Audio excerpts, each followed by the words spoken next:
आमने सामने बैठे हैं, दोबारा मौका नहीं लगेगा। आपको ये जो फेज है इसके बारे में भी लोग बहुत जानना चाहते हैं, और क्योंकि आप बोलते बहुत कम है उसके बारे में, लोगों को शायद पता भी नहीं होगा। तो आपको क्या लगा था, आप बर्न आउट हो गए थे, आप डिप्रेशन में चले गए थे, या आप उस स्टारडम जो आपको नई नई मिली थी उसे आप संभाल नहीं पाए? मैं दिन रात पीने लगा था शराब, आत्महत्या करने का आया था ख्याल।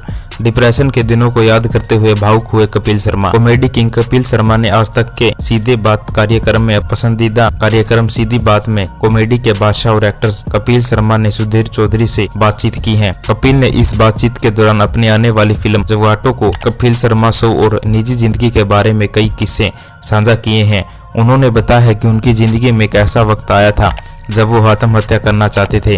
अपने संघर्ष को दिनों को याद करते हुए कपिल भावुक उठे थे। बता दें कि कपिल की फिल्म जुगाटो 17 मार्च को रिलीज हो गई थी। कपिल शर्मा बनना चाहते थे सिंगर, क्या आप हमेशा से एक्टर बनना चाहते थे? सुधीर चौधरी ने जब कपिल शर्मा से पूछा कि क्या आप हमेशा से एक्टर बनना चाहते थे, सवाल का जवाब देते हुए कपिल ने कहा कि एक्टर बनने का कभी सोचा नहीं था, लेकिन एजुकेशन करते समय थिएटर करने का चस्का लग गया था, फिर धीरे धीरे इस तरफ आ गया। म्यूजिक में दिलचस्पी नहीं थी, लेकिन कभी फॉर्मल ट्रेनिंग नहीं ली, क्योंकि अमृतसर में म्यूजिक सीखने के लिए कोई इंस्टीट्यूट नहीं था। लेकिन जब अपने शो करने लगा तो मौका मिलते ही गाने गाने लगता हूँ। पीएम मोदी को दिया कपिल शर्मा ने इनविटेशन। जब कपिल से पूछा गया कि क्या वो अपने शो में कभी पीएम मोदी को अपने शो में बुलाएंगे, इस सवाल का जवाब देते हुए कपिल ने कहा कि मैं पर्सनल जब उनसे पीएम मोदी से मिला तो उन्होंने कहा कि सर कभी हमारे शो में भी आइए। उस समय उन्होंने मुझे मना तो नहीं किया, उन्होंने कहा कि अभी तो मेरे विरोधी बहुत कॉमेडी कर रहे हैं, आएंगे, कभी मना नहीं किया, वो आएंगे तो मेरा सौभाग्य होगा। दिन रात शराब पीने लगे थे कपिल शर्मा। कपिल से जब पूछा गया आपने शो बंद किया, क्या उस समय डिप्रेशन में चले गए थे, या जो स्टारडम मिली थी उसको संभाल नहीं पाए? इस सवाल के जवाब में कपिल ने कहा कई सारे रीजन थे। लोग कहने लगे थे कि शराब बहुत पीने लगा है,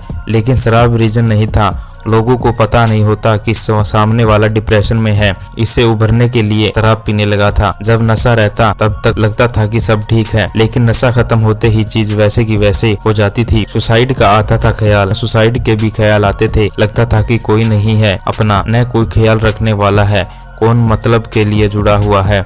खासकर कलाकार को कुछ पता नहीं होता, लेकिन सही हुआ कि काफी कुछ फिल्टर हो गया। कपिल डिप्रेशन से कैसे उभरे? हाँ जी दोस्तों, कपिल शर्मा ने डिप्रेशन को फेज को याद करते हुए कहा कि उस समय लग रहा था कि ठीक नहीं होगा।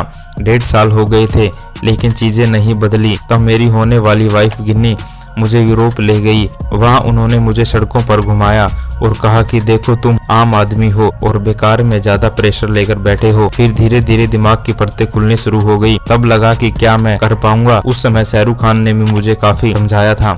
जब कपिल से पूछा गया कि बड़े बड़े स्टारों की फिल्में फ्लॉप हो रही हैं, तो आपकी फिल्म कैसे चलेंगी, इस सवाल का जवाब पर कपिल ने कहा कि ऐसा नहीं है, क्योंकि फिल्में चली हैं। हाल ही में पठान चली है, इससे उसकी प्रमोशन भी नहीं देखी। अक्षय पाजी ने कहा था कि दर्शक वही हैं जो सालों से प्यार दे रहे हैं, अब नहीं दे रहे तो हमें पता करना चाहिए कि फिल्में क्यों नहीं चल रही।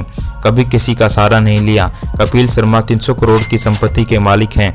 उन्होंने बातचीत में बताया कि भजन गाने से लेकर उन्हें यहाँ तक का सफर पूरा कैसे किया।